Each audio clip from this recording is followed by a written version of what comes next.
H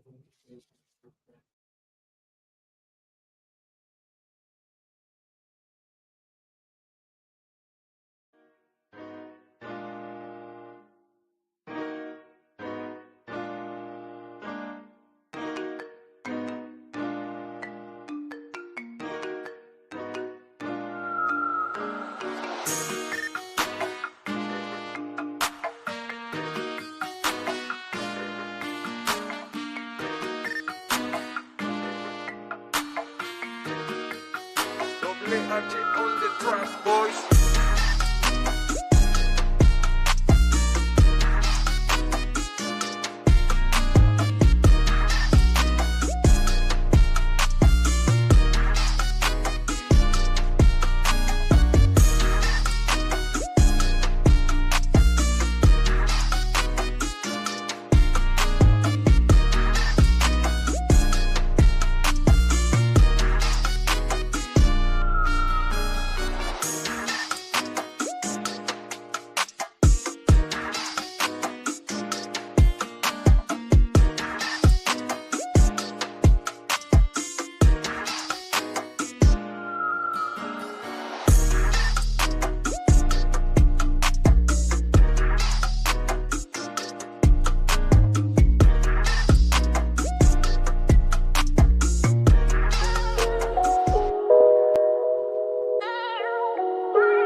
And we are officially live here at this witching hour here on the BC WrestlePod Network. Well, I mean, technically it's not the witching hour, but it's the witching hour somewhere. Be like, started before things start coming to me in my house. It was just like, I don't need the wrestling gods coming to get me. I was just like, I have paid my due diligence. Please don't take out my internet. Anyways, but welcome everybody. Buenos dias, buenas noches, buenos tardes, wherever you are watching around the world. And welcome to another episode of Los Lobos de la Lucha, your weekly CMLL review show here at BC WrestlePod. Of course, my name is Mikey El Jefe of BC WrestlePod. And, you know, I run the 1s and 2s, 3s, 4s, 5s, and 6s. I do all the things and, yeah. But, of course, while I might be the face and I do a lot of the heavy lifting, I honestly cannot do this without my co-host for each review that I'm a part of. And tonight is no exception. Holding it down with me is, of course, you know, invited to the Quince, the baptism, all of the things. And he is the official BC WrestlePod Gunkle, gay uncle, for those of you who are unaware or uninitiated. Papa Oso is in the building. Say hi, Gunkle. Hi, Gunkle. Sorry, I didn't mean to put Will like that, but no. Me and Will are going to be holding it down tonight. Unfortunately, we are without our other Puerto Rican in the house. Adolfo is taking care of some stuff this evening, but hopefully he will be back in time, because when we preview next episode, I was just like, how do we have like a whole 8 tag team match eliminations? We're going to get there when we get there, because I was just like, oh, Lord, here we go. It's about to get on and popping again. And of course, unofficially, our third co-host tonight, though, holding it down in the chats, is Primo Agent Lo-Fi, who has his pulse on the Lucha Libre goodness. So appreciative of him being in here this evening. And yeah. So before we get into CMLL and all the Lucha Libre action, because there was a lot of action and a lot of stretchers this episode in particular, which we will break down in a little bit. If you are new here to BC WrestlePod and you want to see more about what we are about or what we cover, then I highly recommend that you can subscribe to the YouTube, follow us on Twitch or Kick, and, check out our archives of live streams and VODs, if you will, because we do a lot. We talk a lot of... No, 100%. Sorry. It's like this was a cursed second half of the show. The wrestling gods came for blood. The Lucha Libre gods came for blood in the second half of the show, which we'll get into. But again, if you want to dig into the archives, YouTube, Twitch, Kick, that is where you can find all our stuff. However, if you want to interact with us, that is on a more manageable scale that doesn't require you to watch loads of hours of content. We totally understand. And you can follow us on all our social media sites. Or, you know what? Pick your favorite social media site, and I bet your bottom dollar that we will be there. Except for Twitter and Snapchat, because that could get us in trouble. No, I'm just kidding. Twitter is because ew. And then Snapchat is I don't want BC WrestlePod to end up on the 5 o'clock news of being like homewreckers on the internet. I'm just putting it out there. So no.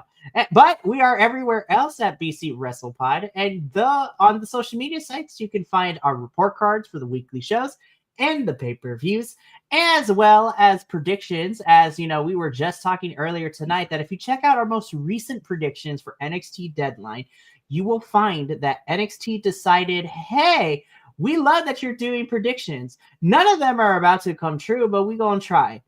Me and Papo also here at least got a little bit of aftercare, but Kilt got Raw Dog with a 0-5 prediction record. NXT screwed us really hard. I was just like, and not in the fun way. But if you want to see all the other types of shenanigans that go down like that, check out the social medias. We also have some merchandise, bcwrestlepodshop.forthwall.com. We got our limited edition holiday shirt. We have designs for all of our stuff. But of course, all of that will be going away in a couple of weeks to make room for our redesign. What are they going to look like? Well, you're going to have to wait until the new year.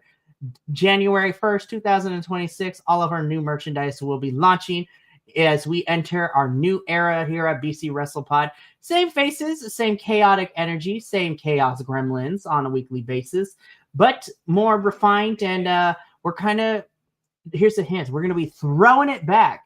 Whatever form of the word that you think that we're going to throw it back, I'm going to let you decide. But we also have our little coffee. Will just looks up at me. He's like, God, Mikey, just stop. Listen, it has been a long day, and I am on the last fumes of sanity, so you getting crazy, Mikey, tonight. It's going to be great.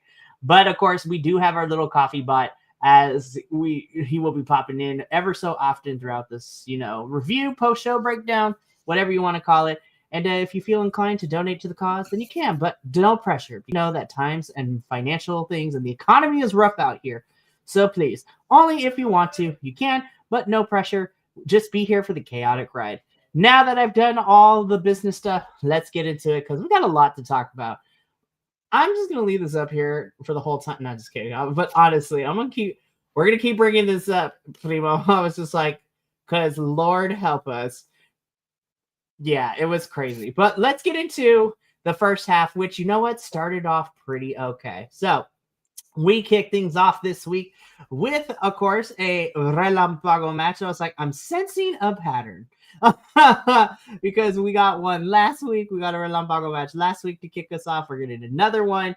But this time, this came in the form of these two individuals. So we got a match Relampago with, a una caída, so one fall, between Banjulo and Carnifice, which, you know what? This is my first true introduction to Carnifice. And then, of course, as Primo mentioned last week, very rare appearance, apparently, from Mr. Carnifice. Pendulo has been kind of popping up ever so often here over the last month or two here on Viernes Espectacular. And this was fun. I had fun. And again, Adolfo's not here to actually give like the actual breakdown and be like, this is what this happened. This is what that happened. I'm a basic person tonight. And I was just like, this match was good. This match was fun. But in all seriousness, no, this match was pretty fun. I had an incredible time. Again, this is my first introduction to Carnifice. I liked what I saw. Again, Pendulo is kind of going up there. I'm liking what I see, but I kind of need to see a little bit more from him. And Primo kind of brings this up too, is that he's not sold on Pendulo, but he has one of the better nights here. Carnifice, who I do like, kind of had a rough. I mean, listen, the energy was off. Somebody forgot to feng shui Arena Mexico because this whole night was bonkers in terms of like everything we witnessed. Yeah, it was. I mean, and this was a Relambago match, so it didn't have to go too long. I think, it did what it needed to be done. I guess if you want to call it that way. It did. I mean, it wasn't bad. I thought it was a pretty good. Carnifice, I don't know who that is. I didn't know who he was. It was fun to watch him, though. I love it when I get to meet, again, I've said it many times, whenever I get to meet a new person, I'm just like, woo! So this was going to be exciting no matter what, because I get to watch a whole new person, their style, the way that, just everything. And it was really good. And Pendulo, I've only seen one other time, I think. And he's all right. I think I like Carnifice better in this match. But I mean, I didn't dislike Pendulo. I don't know. I sort of favored Carnifice. Maybe, and it may be because I did not know him. He was new to me. So that could have been a swaying factor. I'm not really sure though. But it was a pretty good match. Yeah. Again, this was a pretty solid opener. Pendulo would end up being the winner here on this one. And we move on. I love when my favorites can agree. But Agent Lo-Fi coming in, Papa also would be correct. He's only had one other Friday. He's mostly a Tuesday, Sunday guy at the moment. So good to know. And I appreciate the support, Primo. We really, really do. All right, but let's get into our next action. Hi, girls. Hi, Amazonas. We're going to have a chat because we're going to have... Well, first of all, we had a bit of a change of the card because last week when I talked about this match, it was originally going to be India and La Catalina who were going to participate in this match against to the actual show. And this was Juvia and India Sui taking on Zuxis and Olympia in a relevo sencillo de Amazonas. So we had a bit of a change of the guard. God, I love Zuxis and Olympia. That is my first thing. I was just like, God, I love these two. And you know what? Shout out to Juvia. Like the last couple of months, I was like, I don't know what's happening. I don't know what kind of talks have been happening backstage, but I was just like, she's kind of being more aggressive. I'm kind of here for it. And of course, India having a really great year so far being in this match. This was fun. I really had a good time. But again, I was just like, I saw this card. I was just like, let me start writing this eulogy for Juvia and India. I know, right? God, Zuxis and Olympia. I'm just like, listen, move out the way. Like, honestly. Well, they're like the Amazona power couple. I mean, it's just like literally. It's just like, oof. I mean, even I would not want to go against them if I was one of the other Amazonas. I'd be like, can I skip this one? And I'm just sitting here and I'm just like, now I need you two to back me up in this fight at the bar really quickly. Let's go. Like, I know, right? Oof. Okay, so we're getting some information from Primo. I'll admit, Catalina could have had better timing for her eye work. Had it done on Wednesday, then got hit on Thursday, which made her miss Friday. LOL. Damn, this whole week has been cursed for some of the CMLL roster. Good golly, Miss Molly. Like, holy crap. So I will admit, Primo, that was kind of funny. We have to make light of the situation. Of course, I hope La Catalina is okay. But I find it funny that she had the work done on Wednesday. She got hit on Thursday and she missed Friday because of it. Life of a wrestler never stops. So again, instead of La Catalina, Lluvia is tagging in, and you know what? This is good. But again, as soon as I saw this, I was just like, Lluvia in India. I was just like, in the arms of the angel. I was just like, oh, they're about to get we're not far enough in. They're about to get their butts whooped. And butts what they did, because Zuxis and Olympia do win. I was just like, God, I was like, yep, sounds about right. Yep. They're savage, man. When they get in the ring, they are savage. And I love it. I just love it. It's like, because dang, sorry. Dang. You know what? Zuxis and Olympia, they're just. Yeah. I don't want to go up against them. No, I was just like, we gotta wait. We gotta be on our best behavior for at least another 15 minutes. But yeah, no, I feel you. I was just like, Olympia and Zuxis, you get one of these. I was just like, you get yes. So I was like, what? I think this was fun enough, and this was definitely the showcase of the powerhouse. As I said before, Zuxis and Olympia defeat Lluvia and India Sui. And dare I say, this was a really, really solid match. But we carry on with the rest of the evening because let me tell you, I really love this match. Yes.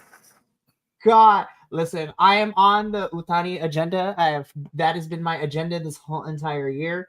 And I'm excited for her though. Gonna miss Olympia. She's headed out to Japan either this or next week. But honestly, having her work that Joshi style and picking up some things when she comes back to Reina Mexico, oh God, she's gonna be a force to reckon with. I'm excited for her. But back to this action. So this match was made last week after our trios match, where Capitan Suicida called out Utani and Utani accepted, and so we got this match. Claps all around, because this, I need Utani to, this is gonna be good. Oh, and apparently Olympia is going on a long tour, so it's going to be really good for her. Hell yeah. Good for her. Hopefully I get to see her pop up in Stardom. I need her and Megan Bang to go at it. I'm just putting it out there. Anyhow, but back to this match. But claps all around. Capitan Suicida and Utani, y'all brought it. I was like, this was so much fun. And this is what I have been waiting for. I've been waiting to see Utani as a solo fighter. Because I haven't seen actually him get like fighter. A full length solo match. Yeah, it's not in a trio, so this was super short. Yeah, it was very impressive. I mean, he was very impressive. I mean, all the little moments that I've seen him in the groupings, I was like, oh, okay. But seeing him as a solo fighter, I was just like, wow, okay, one of my new favorites. Absolutely, I was like, wow. You go, boy.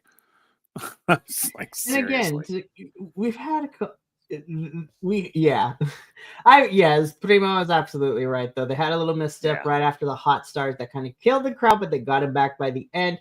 And Primo giving us the information, because we've talked about Utani. I think what makes me like this match a little bit more is the fact that again, Utani as we learned, was originally a soccer player, decided to go into professional wrestling when he came down here. And I was like, I'm glad you decided to do that because you are great and fantastic.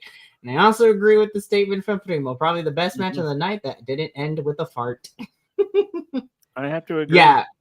Yeah, because the next three matches we're going to talk about. Ooh, okay. But I was like, we will get there when we get there, because I want to talk about this. No, but in all honesty, this definitely was a really fun showcase for Utani. Yeah. I mean, unfortunately, he did lose to Capitan Suicida, but again, in 2026, I want to see more Utani in singles action like this. It doesn't even need to be for a championship. Just let him fight, and he's great. And you know what? I love him as in tag teams and trios, but I feel like This singles match, I was just like, I want to see more mixture of singles matches for Utani. Mhm. And shout out to Capitan Suicida too, because he's having a really fun year as well for me. So this was great. Again, mano a mano, Mexico versus Japón. A una caída, one fall, Mexico versus Japan, 1-on-1. And Capitan Suicida, do pick it up. Yes. I Agreed. love this. Definitely being positioned for bigger, as he should.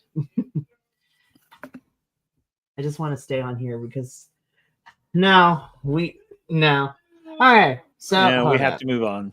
Yes, very unfortunately. Again, there were some mishaps in the first few matches, but you know what? They were all pretty good. And now is the time in the show. It's been a while since I had to pull you out, but here's the thing. I'm gonna put this out here as y'all read this at home because we love CMLL, and sometimes things happen.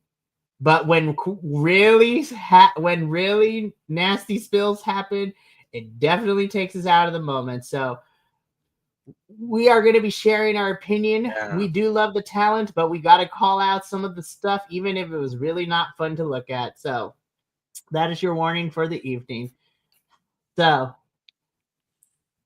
no, in all honesty, and I think that's the bummer, is that because of the seriousness of some of these things that happen, all of these matches could have been match of the night, but because of, well, at least the next two matches, the stretchers came out and it wasn't like, oh, we're playing this up or it's a minor thing. No, I literally thought that these people actually metaphorically like just kicked the bucket on my screen. I was like, oh no. So, alrighty. I've held off long enough, so let's start with this. I'm going to offer a blessing to the wrestling gods. We are going to critique CMLL, whom we love dearly. And unfortunately, accidents do happen. But we also got to be professionals, and we got to call it out like it is. So please don't kill my internet, CMLL. I still love you, but we got to talk about it. Oh, man. All right, let's start with this one. Which, again, this could have been a really solid match. Unfortunately, stretcher number 1 came out in the middle of this match.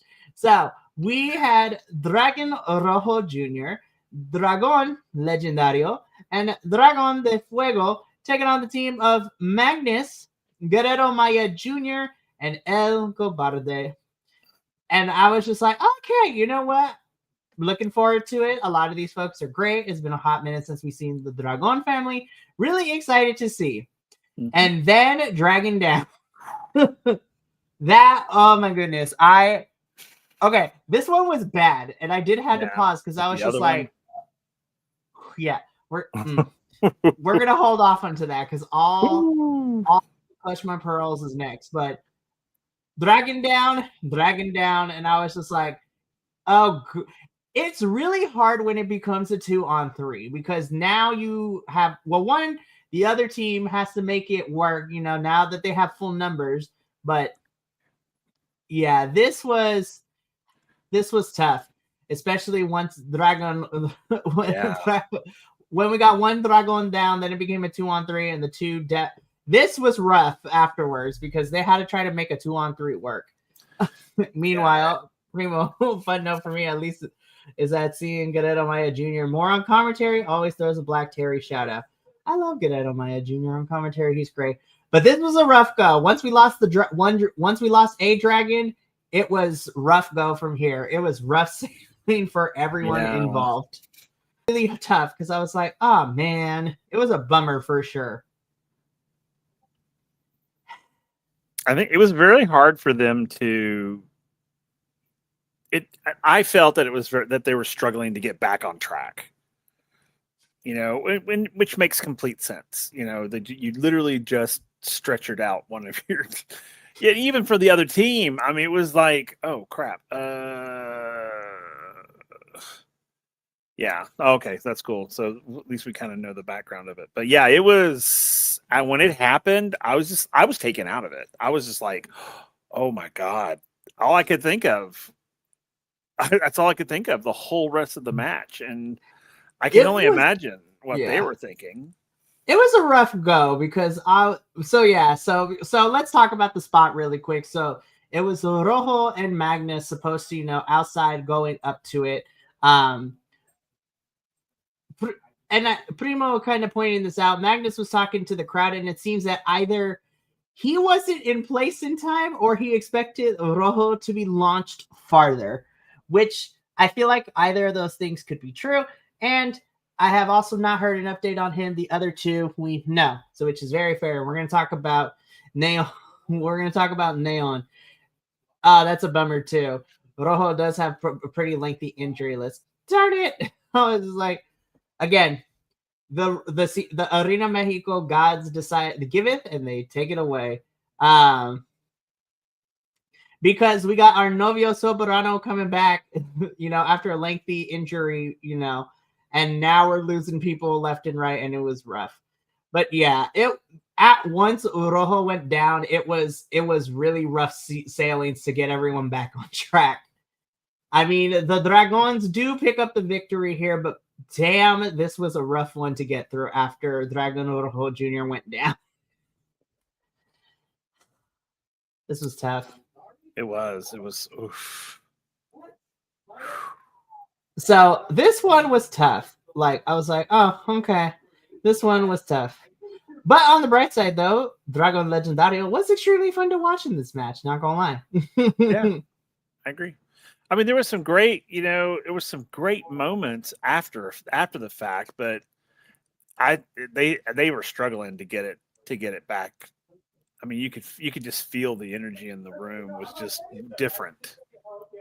At least to me, it was. It felt weird. It really, really did. And so at this point, I was just like, okay, this was a rough one to watch. I was just like, all right, now that that's out of the way, let's keep getting back on track. Oh wait, I forgot. Oh, there it is. It skipped. Oh man. Okay, so there's. Wait, hold up. Okay. Just really quickly. I mean, I'm not making fun of the situation because it was awful, but oh man. Whereas the previous match, I was like, oh, that's rough. It's really bad. This one took all the wind out of the sails for me on this one because. Yep, and that was the sad part too. Plus what happened afterwards, because this is a super good match until the miss. Yep. So let me set this match up, right? So this is a relevo australiano a dos de tres caídas, 2 out of 3 falls. So we had the team of Neon, Templario, and Titan versus Barbaro Cavernario, Volador Jr., and Averno, right? On paper, really good. I love all 6 of these people. They all can go. They are fantastic. Love seeing them. We got some really good stuff. Everybody was hitting their spots. Everyone was doing okay. Now we're picking it back up. We're getting all the people like Neon, Templario, and Titan doing their thing. Barbaro, Volador, and Averno doing their thing. Then, it pains me to talk about it, but we have to. Neon does the spot that he normally does where he jumps the ropes really fast. And, and most of the time he can hit it. There's a couple times where he overshoots, but he still gets the landing. Not this time, because as soon as Neon hits that second rope, it does not connect, and homeboy lands flat on his ass. But I say, metaphorically speaking, but Neon scorpioned his neck onto the floor and was down and out was down and out for the count. And then what made it worse is that we got the slow-mo replay of the miss too. I was like, what would you? What? I don't want to see it again. And then of course the internet had to continue to show it to me on the social medias. I'm like, I don't want to see it again, you guys. It was bad enough for the first time. I turned into Gigi from Shrek for a little bit. I was like, oh man, Will though. Oh my god. At that moment I was out of the match for the rest of the match. I was too. I could not get back into it because now I'm over here thinking, I was like, oh god, Neon is out with a neck injury. He going it was this was rough. And again, it did seem that he hit more of the corner of the rope, and normally it's out there more, and he didn't get the spring you normally get. Oh man, it was so rough. But that landing was god awful. I was like, oh, I think he died. Nope, I agree. I was the same way the minute it happened, because I was like, oh my god, this match is amazing. And of course I was watching my man Templario, but But the minute that happened, I was just like, I was done. I was literally like, oh my God, I literally think he may be paralyzed or something. Because the way he landed, I was just like, how do you walk away from that? Because this area of your body is super, even though it's super elastic, it is super fragile. And I was just like, I swear, I think he broke his neck. I swear to God he did. The way he landed, I thought for sure. I was like, oh my God, we literally just watched someone break their neck. And again, after it happens, how do you keep moving? I mean, I know the show must go on, but it was done. I was done. There was no way for me to get back into it. I tried, but yeah, I was like, sheesh. Oof. It was rough. It was rough. Oh man, yeah. Once that happened and Neon was down and out for the count, and then watching him get pulled up via the stretcher again, it became a 2-on-1. Templario and Titan.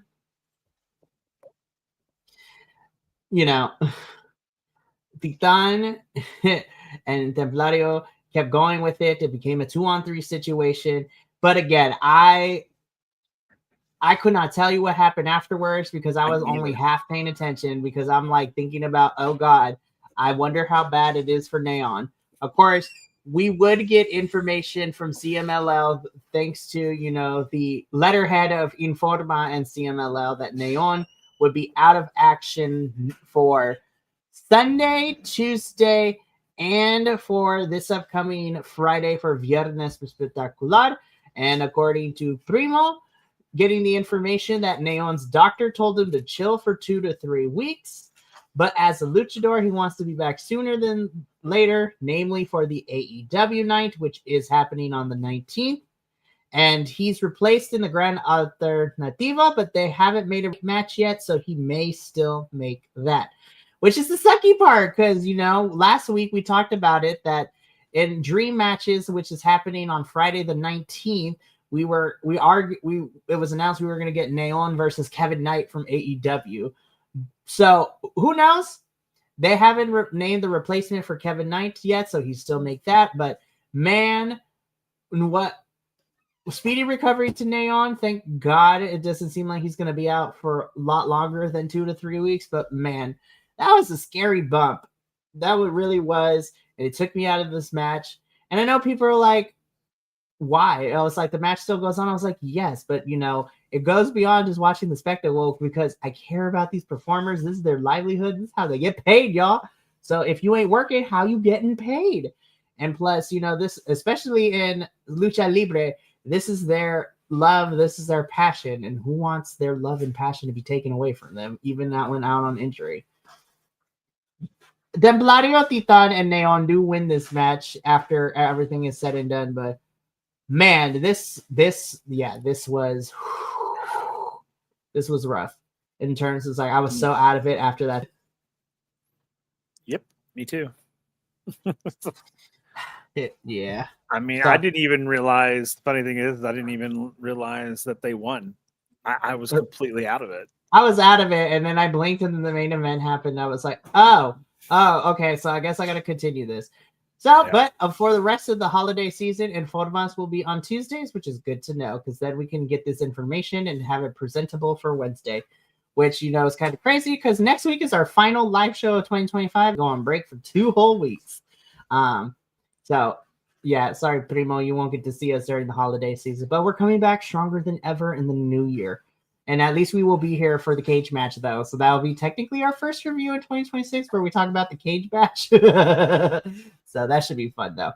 But yeah, this had the makings of match of the night. And then when Neon got taken out, I was just like, I forgot what the exact effect is in the movie where it's just like everything is drowned out, like you're listening to everything underwater. And it's just like, it was rough go. It was rough go.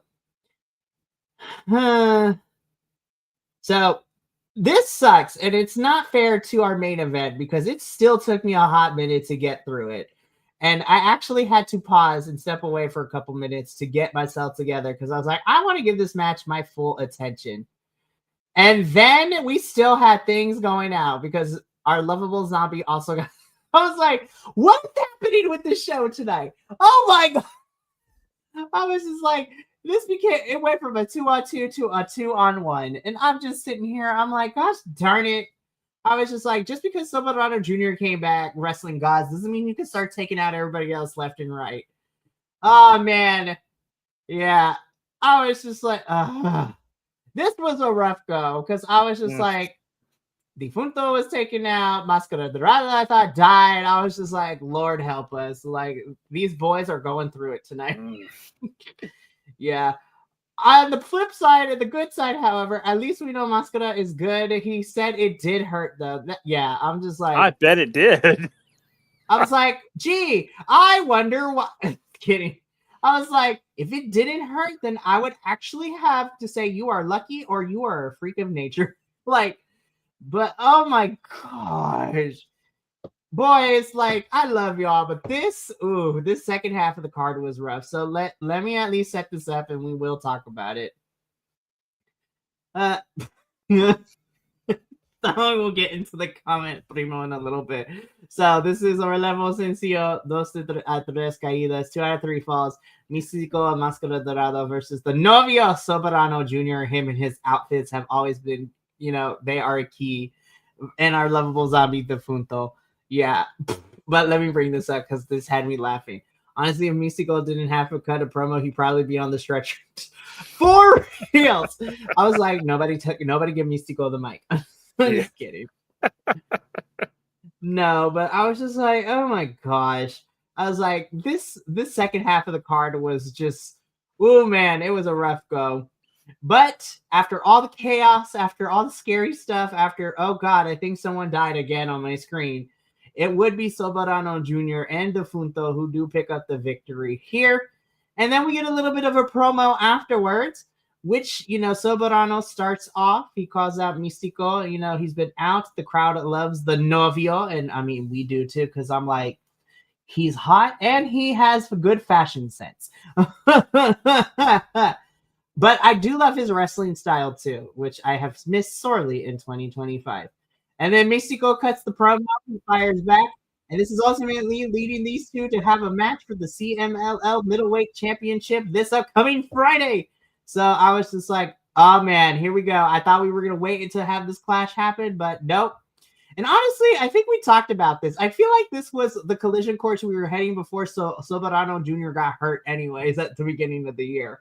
So we are finally getting back to it at the very end of the year. And we'll talk about that in a little bit. But yeah, this was a very strange Viernes Espectacular. The first 3 pretty solid. And then the wrestling gods decided to be like, nah. And then we had lots of people taking out the last 3 matches. We had stretchers. We had nasty. Oh, man, this was great. I am excited, though, for this upcoming match for Místico and Soberano. You may not see much of Technical Soberano, but he showed some nice flashes of that in this match. He is Soberano Jr. is quick. He is a fast boy. So, speaking of Viernes Espectacular, that ends this review portion, but fret not. Let's get into what is coming up this week for Viernes Espectacular, which has me super excited because this is actually going to be a really fun show. Not even going to lie. So, we are kicking things off with the Relampago match. This is going to see Fury Boy taking on Camelot, who I have not seen at all. So this is going to be my first introduction to Camelot. And I was like, please let him come out in a knight in shining armor because that would be hilarious. Also, I'm a big medieval buff and that would be really, really fun. But then we are getting a trios match next after that, which is going to be El Aduas, Valiente Jr., and Fugas taking on Okamura, Infarto, and Hijo de Stuka Jr. So it's like, yes, Japanese grandpa is back in my midst on my TV screen. Love Okamura. He is fantastic. Then in Amazonas action, we are getting a Relampago match. This is Tessa Blanchard taking on Zuxis. And I was just like, I hope this one goes better for Tessa than the last one, because the last Relampago match, we talked about it. We did not enjoy it. Okay. Now I'm drooling because we're getting into the semi-main event, which is the Eliminatoria del Torneo La Gran Alternativa. And Informa let us know because it was originally going to be Neon and Futuro. So Futuro is going to be teaming up with Esfinge now. I was just like, hey. But speaking of which, this freaking lineup is stacked for the elimination tournament for the Gran Alternativa, because this match has everybody. It's got Atlantis Jr. and Shelhua versus Volador Jr. and El Elemental versus Templario and El Hijo del Pantera versus Averno and Barbosa versus Titan and Explosivo versus Euforia and El Gallero versus Esfinge and Futuro versus Angel del Oro and, of course, our boy Utani. This match is... We're far enough in. This match is fucking stacked. Holy shit. There's a lot. There's a lot of our favorites in this match, and I'm just like, I don't know who to pick or support. I know. That's like, oh, crap. I'm just like, so much good. And you know what? I love me a good Christmas tree lighting. So, you know what? I'm going to tune in Sunday just to see the tree lighting, just because it's going to be great. But then in the main event of this upcoming Viernes Espectacular is for the CMLL Middleweight Championship. Místico defending his title against Soberano Jr. God, this match is gonna rule. Please, no more stretchers, though. I was like, please, nobody else get hurt. We cannot afford it. Please. But please. I am super excited. And again, we got this is gonna be a fun episode this Friday. And then the following Friday is when we get our dream match episode. So Claudio versus Ultimo Guerrero. So AEW's Claudio Castagnoli versus Ultimo Guerrero for the World Heavyweight Championship. We are getting Speedball Mike Bailey versus Máscara Dorada and Kevin Knight versus hopefully Neon, because I was just like, God, please Neon be good, because I want to see you and Kevin Knight go one-on-one square up. Speaking of Máscara Dorada, that is going to be the only thing I'm going to talk about for the Noticias, in the sense that Máscara Dorada is killing it in the Continental Classic. This past week, he made a major upset by pinning and getting his first 3 points of the tournament by pinning and defeating the leader of the Blue League in the Continental Classic, Claudio Castagnoli. And Máscara Dorada is also, looking to be fighting some. He's got 4 matches left, and I'm looking forward to whenever him and Speedball Mike Bailey fight in AEW for this tournament. It's going to be fantastic. Also, Kevin Knight. It's good. I'm so ready. Máscara Dorada is going to have... Actually, no, scratch that. No, Kevin Knight and Speedball are in the Gold League. But Máscara Dorada still has a couple matches left. Máscara is out here having great bangers. I am looking forward to his match against Takeshita, though. That is my dream match right there, and I cannot wait to talk about it when we get to it. And also, it's going to be a fantastic bout. But that is going to be it for us here at Los Lobos de la Lucha. Primo, I would like to thank you for tuning in. I know, without Adolfo is our actual, he is the man that tells us all the ounce of the ring action, so I apologize in advance, but thank you for helping us talk about probably one of the most cursed episodes we have talked about so far for CMLL. Thank God everybody is okay, though, and hopefully everyone is, ready to go, and hopefully he is healed up enough just in time for him and Kevin Knight, but I do want him to be okay. But we do have a lot of fun stuff still happening this week. On Friday, as if, Papa Oso here doesn't already spend too much time with us, I will be taking him once again, and our other, aptly named Will, the 3 of us are going to be talking about Final Resolution, which I cannot believe I'm saying this. I think Final Resolution outside, it was probably my favorite pay-per-view that happened this weekend, and it was probably the best, which is crazy because... Man, since Emergence, we've been poo-pooing on TNA's pay-per-views because they've been wild. They have not been so fun, but Final Resolution actually was pretty solid. And we're going to talk about all the ins and outs and the debuts of two, factions / groups. We're going to talk about the debut of Bear Bronson and the, return / debut of the Righteous in the tag team division. And then briefly talk about the Thursday episode because we're getting kinky because we're getting a dog collar match between Danny Luna and Indy Hartwell. So that's going to be fun. Then this weekend is, watch-alongs for two opposite spectrums of the wrestling, community.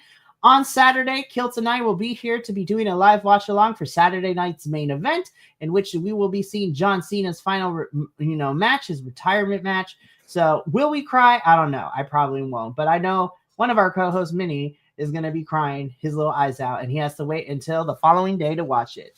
So that is your typical WWE watch along. And then on Sunday on the opposite spectrum, we about to get violent because the GCW crew will be doing a live watch along for the Nick Gage Invitational Night. There will be blood, violence, maybe some horniness. We don't know because, we don't shame kinks on this channel. But there's going to be lots of blood, violence, light tubes, glass planes, chairs, barbed wires, gusset plates. Somebody licking blood and needed a tetanus shot. Who knows? It's going to be crazy. So that would be myself, Benny, and of course, making his return to the BC Wrestle Pod for one night only, or maybe more. We don't know. The Samoan powerhouse himself, Andrew, will be making his grand reappearance to BC Wrestle Pod after some time away. And I've missed Andrew. So, we'll make sure that he has fun on Sunday. But that is going to be it for us here at Los Lobos de la Lucha. Thank you for tuning in. We got to get up on out of here. So until next time, from all of us here at BC Wrestle Pod, remember, take care of yourself, love one another, stay iconic, and more importantly than anything, you always deserve to finish your story.